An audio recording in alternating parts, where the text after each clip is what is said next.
Tudo bem com vocês? Aqui é o professor Bruno. Nós vamos para mais uma aulinha, agora falando da região centro-oeste, espaço rural e espaço urbano. Então, sem mais enrolações, vamos embora para o vídeo.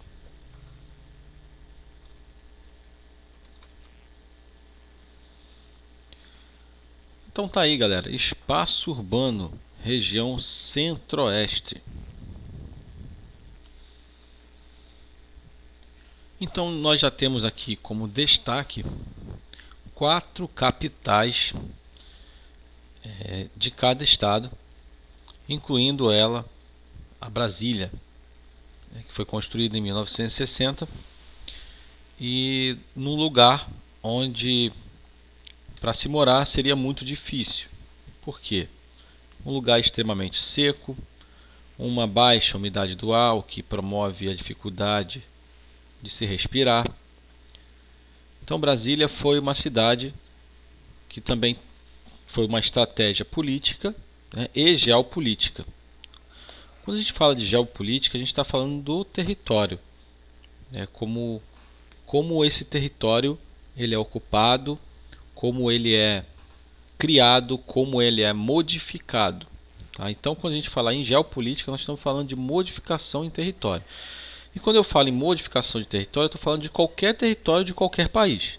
Tá? Sempre que você ouvir esse termo geopolítica, saiba que há alguma modificação ou se está explicando algo que modifica aquele território. Tá? Algo que desenha o mapa daquele território, algo que modifica aquele território. E estratégico por quê? Porque a maioria das revoltas aconteciam aonde? No Rio de Janeiro, que era a capital federal. É um lugar que era cheio de gente, um lugar que se tornava oposição para alguns governos.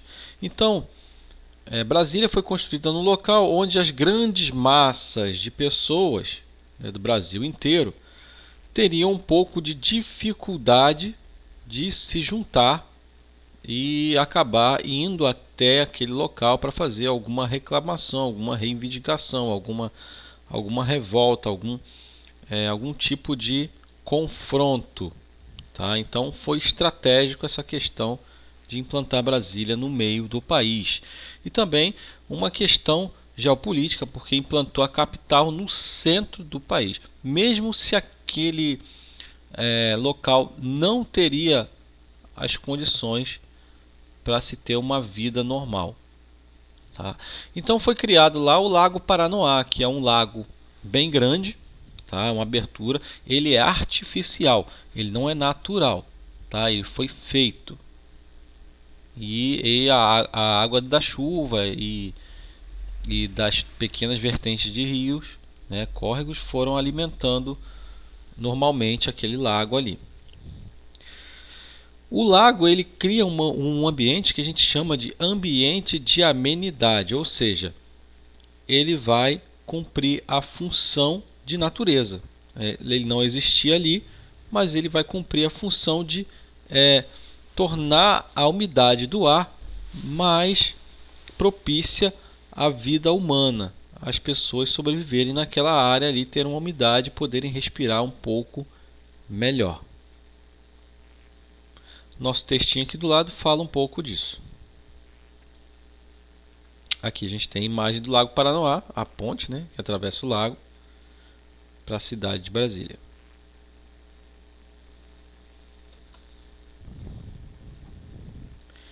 Bem, aqui na página 44 nós vemos a imagem da cidade de Goiânia, que é no estado de Goiás, né, vizinho a Brasília.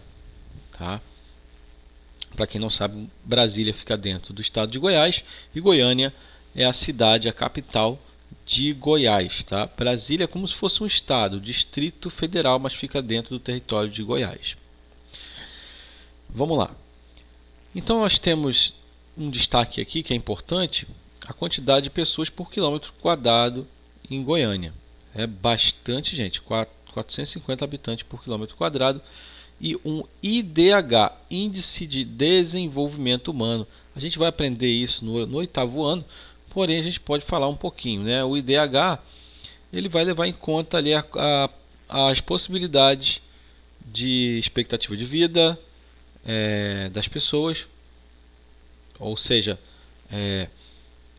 se elas vão morrer muito tarde, se elas vão morrer mais novas. Por exemplo, a expectativa de vida hoje deve estar em torno de 76 anos, né, do brasileiro.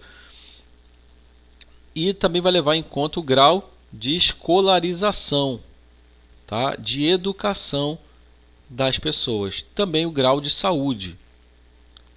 Tá? Então, isso vai criar esse índice chamado IDH, Índice de Desenvolvimento Humano. O índice ele é um número, tá, gente, que vai ser classificado de 0 a 1.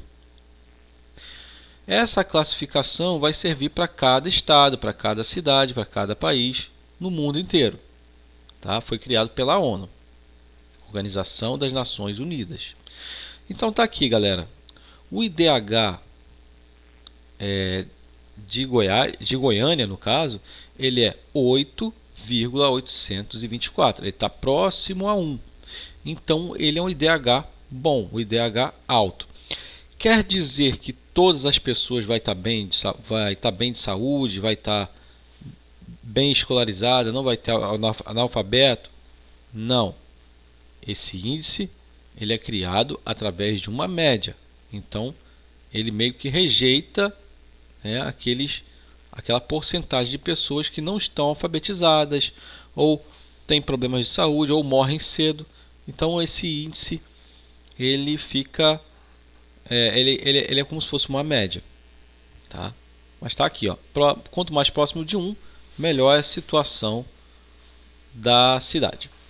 Então Goiânia é a capital do estado de Goiás, é a segunda maior cidade da região, com 1,5 milhão de habitantes, conforme estimativas do IBGE para o ano de 2019, ano passado. Ainda vai sair o desse ano. É uma das capitais brasileiras com maior taxa de arborização. Olha que legal, gente. É uma cidade do centro-oeste, onde tem essa paisagem que a gente vê aqui, ó.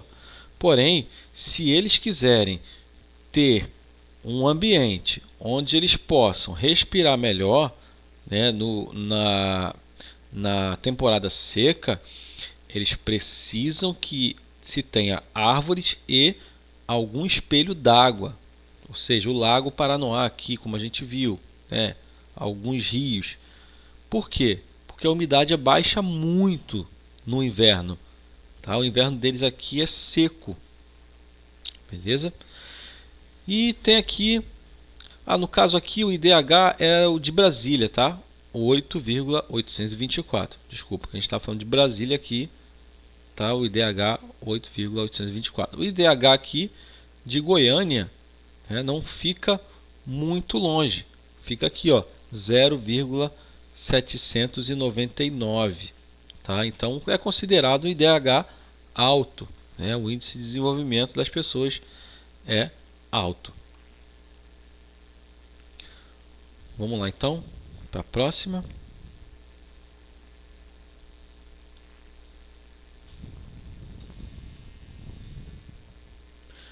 Agora nós vamos conhecer mais uma capital, a terceira capital, que é a mais importante ali da região centro-oeste.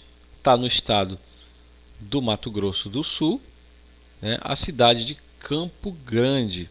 Reparem que a paisagem já muda em relação a Goiânia aqui, ó. Olha só a diferença. Você ainda tem algumas árvores ali, né, porque a cidade aqui cresceu muito, mas é mais arborizado e até um pouco mais verde. Por quê? Cada hora que você vai se aproximando ali do oeste, da floresta amazônica, do norte do país, você vai tendo um clima um pouco mais úmido, tá? Então você vai ter mais chuva e também vai aumentar um pouco mais a temperatura. Campo Grande é uma cidade bem quente. E o interessante é que ela é mais antiga que Goiânia, no caso, né? Tem lá 895 mil habitantes. Ela está mais para o oeste, então tem menos habitantes. Quanto mais a gente vai para o oeste, gente, menos habitante vai tendo, porque ainda tem muitas áreas a serem habitadas. E aqui eles mostram um dado interessante, que antes era de 50 mil habitantes e teve um salto de 300 mil na década de 80. Vamos lembrar o que aconteceu na década de 70 e 80. Década de 70 nós tivemos uma forte industrialização e abertura do mercado nacional para o exterior. Então, até a década de 80, o Brasil estava a todo vapor, vamos dizer assim. Tivemos aí o regime militar, entre outras coisas que a história mostra para gente. Então, o Brasil aberto ao exterior, as cidades puderam se industrializar, crescer, mexer na sua infraestrutura urbana. Reparem aqui, olha os prédios aqui, ó, bem altos já na cidade de Campo Grande. Ó. Não existia esse monte de prédio. Então as cidades abriram. Então é normal, é natural que a cidade, quando ela se abre para a economia, para o comércio, com outras cidades ou com outros países, aconteça esse salto populacional, porque as pessoas vão em direção à cidade. Para quê? Para conseguir emprego. Tá? Então elas saem das áreas rurais e vão para a cidade. E acaba que a cidade vai crescendo. Muitas vezes a cidade cresce sem ter planejamento. Tá? Onde aquelas pessoas que vêm de outros lugares vão ficando ali e acaba que às vezes elas perdem os seus empregos e precisam ficar ali, porque não tem condições de voltar para o lugar de onde vieram. Aqui embaixo nós temos Cuiabá, outra grande cidade aí da região centro-oeste. E aqui Cuiabá fica no Mato Grosso, é outro estado também da região centro-oeste. Cuiabá também é uma cidade bastante quente, mas reparem aí que já aqui nós temos um rio atravessando aqui a cidade. Nós temos todo esse ecossistemazinho em volta do rio que está sendo preservado, mesmo estando próximo da cidade. Nós temos uma arborização mais fechada, já que lembra um pouco da floresta amazônica. Então, porém a cidade está crescendo bastante, tá?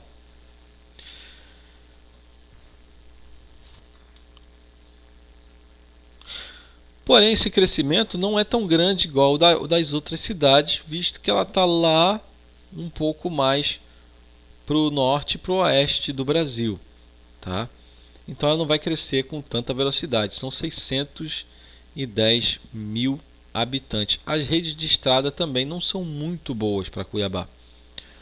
Essa ponte também foi inaugurada recentemente, uma ponte estaiada, né? Deixa eu ver o que mais a gente pode falar de Cuiabá. Bem, é só isso então. Cuiabá é a quarta maior cidade que a gente está vendo entre as outras capitais que a gente comparou aí.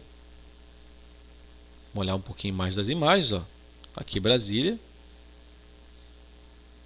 Goiânia, Campo Grande e Cuiabá.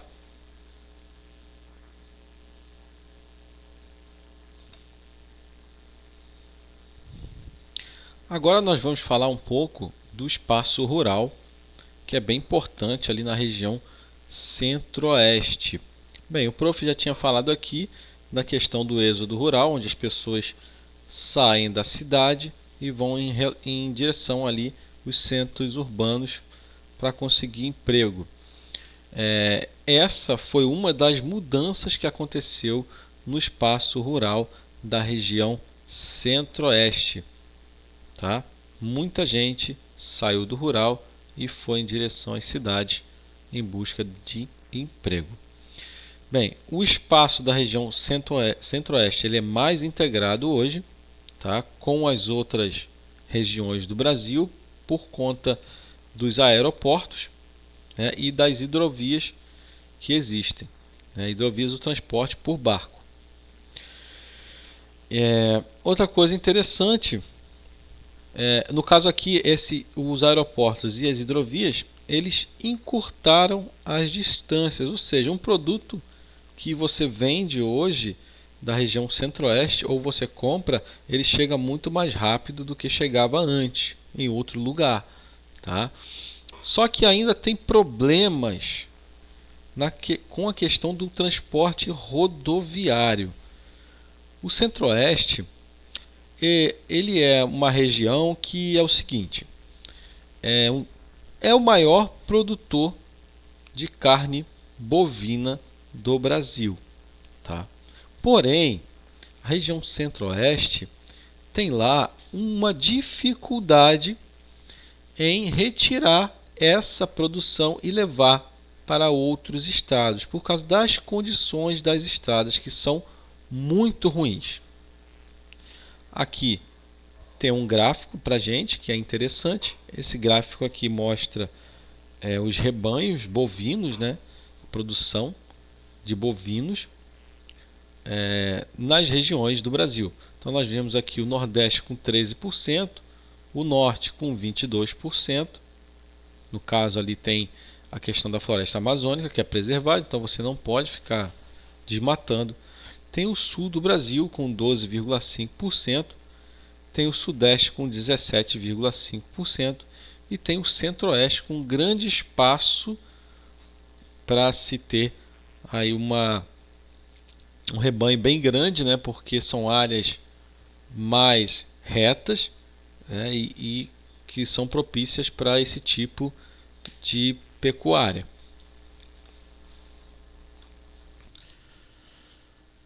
Aqui o prof selecionou uma realidade que acontece no estado do Mato Grosso. Essa aqui é uma BR, ela está pavimentada, né? Geralmente essas BRs são entregues à iniciativa privada em regime de concessão, então acaba se pagando pedágio para se ter a estrada dessa forma. E essa é uma realidade no estado do Mato Grosso, onde tem a melhor malha de estrada do Brasil. Porém, no mesmo estado nós temos outras condições que a gente vai ver agora. No mesmo estado nós temos as estradas com essas condições aqui. Então veja a dificuldade aí dos caminhões vindo com essa carga, né, do rural e tentando escoar, levar para outros lugares nesse atoleiro de terra, tá? Então é muito difícil trabalhar nessa área aqui, tá? Muitos lugares do Brasil ainda tem estradas desse jeito, tá, gente? Aqui vai falar um pouco de um tema que a gente já estudou, que é a pecuária extensiva. Aqui tem outro termo que é semi-extensiva e aqui ultra-extensiva. A pecuária extensiva, ela é uma pecuária que vai ser de grande porte, tá? A semi-extensiva, ela vai ser uma pecuária que vai ocupar pequenos espaços e também grandes espaços, ela vai ser mista. Já essa ultra extensiva é uma pecuária, uma criação de gado que vai ocupar áreas gigantescas, do tamanho de bairros, assim, bairros de São Paulo, por exemplo, né? Todas para criação de gado. Então você tem esse termo aqui, extensiva, como algo que é grande, tá? Extenso. E cada vez mais essas áreas avançam em direção à floresta amazônica e ao Pantanal, tá? Causando desmatamento, causando problemas no solo, porque os bois eles vão pisando no solo ali e vão deixando aquele solo impróprio, né? Porque o peso da pata do boi vai fazendo com que aquele solo fique compactado, duro. Então quando chove a água não consegue penetrar, ela corre pelo solo. E aqui nós temos também a questão da agricultura, onde também o Centro-Oeste é bem forte na produção de grãos, soja, milho, tudo coisas de grande porte, monoculturas que ocupam bastante espaço, tá? Oleaginosas, leguminosas e cereais.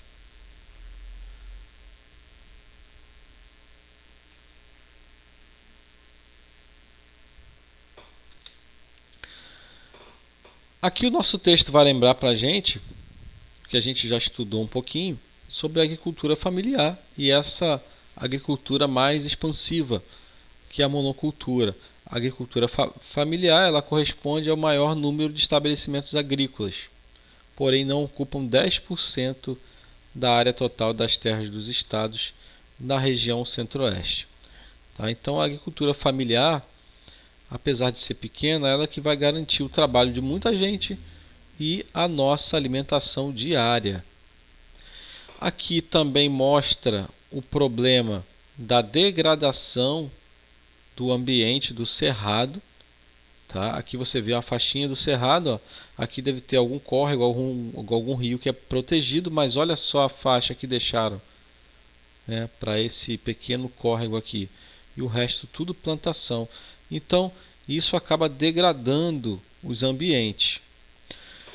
O outro grande problema, e que também o Centro-Oeste é bem forte, é a questão da mineração. Aqui nós temos a extração de ferro e manganês, tá? Do maciço do Urucum em Corumbá, que é outra cidade bem quente, né? Corumbá fica lá no extremo oeste do Mato Grosso do Sul, é uma cidade bem quente.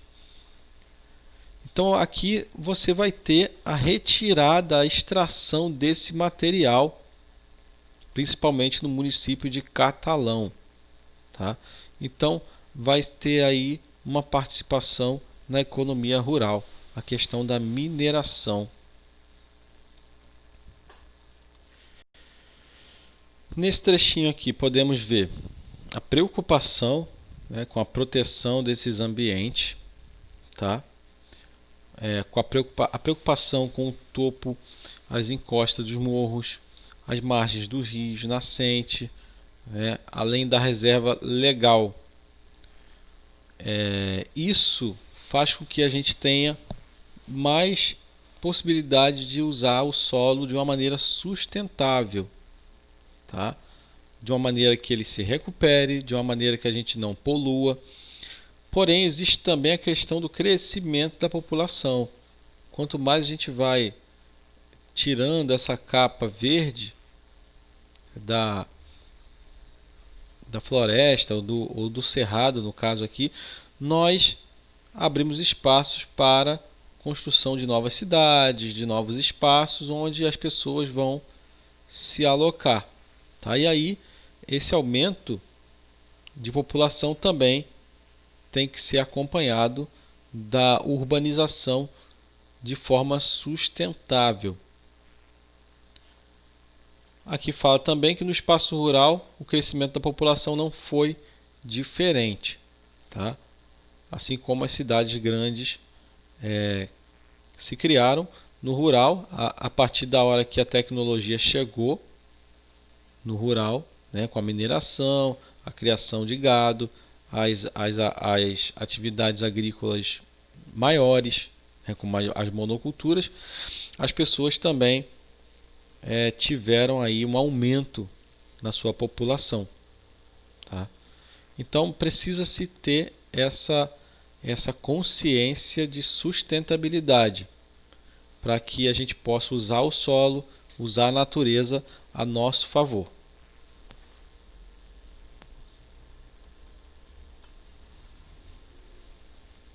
Então essa foi a nossa aula, galerinha. Espero que vocês tenham gostado. Na próxima aula nós vamos voltar ali na nossa apostila para ver um pouquinho da região sul, da região sudeste e da região nordeste. Vai ser bem rápido porque nós já estamos acabando o nosso ano e nós não podemos deixar para o final ali para entregar as atividades. Fiquem atentos com isso, tá, gente? Um forte abraço a todos e até a próxima aula.